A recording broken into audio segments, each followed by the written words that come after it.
ముసుగులో గుర్తున్నట్టు కూర్చొని నేను మారను, నా క్యారెక్టర్ అంతే. రేపు ఆ పిల్లలు నువ్వు వెళ్తుంటాను, నేను లైఫ్ లాగా అంతే ఉంటాను. నాకు ఏజ్ ఎవరు నట్టే ఉంటాను. మరి నేను ఎవరు నీ లైఫ్లో? నాకు తెలియదు నా లైఫ్లో నేను అంతే, నాకు నా క్యారెక్టర్ అంతే. నువ్వు నా లైఫ్లో ఉంటావు, బట్ నేను చాలా మంది అమ్మాయితో పోతా. నా పిచ్చిది, నాకు పిచ్చి, నాకు అమ్మాయిలు పిచ్చి. నేను అంతే చెప్తున్నాను కదా, నా వీక్నెస్. నా వల్ల కాదు, నా వీక్నెస్. నువ్వు 10 ఏళ్ళు ఉన్నప్పుడు నేను 10 మంది మార్చాను తెలుసా నీకు? నాకు తెలిసి నలుగురే, నీకు తెలియకుండా 6 మంది మార్చాను. ఇప్పుడు ఈ 7 నెలల్లో 5 మంది తొక్కున్నాను నేను. ఉన్నా ఇదే తిరుపతి ఇద్దరు అమ్మాయిలు ఉన్నారు. పవన్ ఇంటికి పోతాను నేరుగా, సీరియస్గా పోతాను. నా కూతురు మీద చెప్పు, వాళ్ళ ఇంటికి వెళ్తాను. తప్పు నా వయసు నచ్చింది. అబ్బాయిలు అటు ఉన్నారు ఈ రోజులు, రాని పిలుస్తున్నారు. ఏం చేయమంటావు?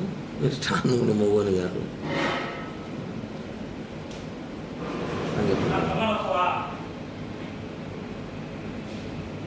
చెప్పు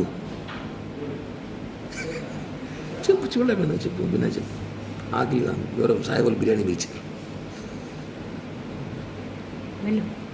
మాట్లాడుతున్నాను. చెప్పు, ఏం చెప్పాలనుకుంటున్నావు?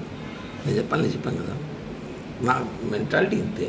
నేను మారలేను, ప్లీజ్ నన్ను మారవద్దు. ఎక్స్క్యూజ్, నేను మారలేను, నా వల్ల కాదు. నిజంగా నేను మారలేను, నా వీక్నెస్, నా అమ్మాయిల వీక్నెస్ ఉంది. వినోద్ నేను చేస్తా, 10 నిమిషాలు వినోద్, కొంచెం బిజీగా ఉన్నా, నేను చేస్తా. నాకు అమ్మాయిల వీక్నెస్ ఉంది, నేను మారలేను,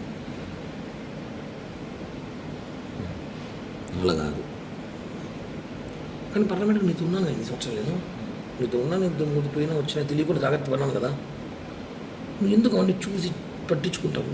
వదిలే, ఇప్పుడు కూడా చేస్తా కావాలంటే పట్టించుకొని. అది సిగ్గు బాను ఫీలింగ్స్ ఉండవు.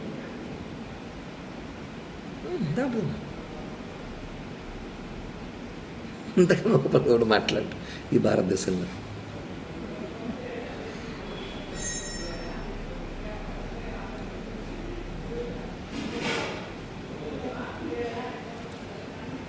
చెప్పురా.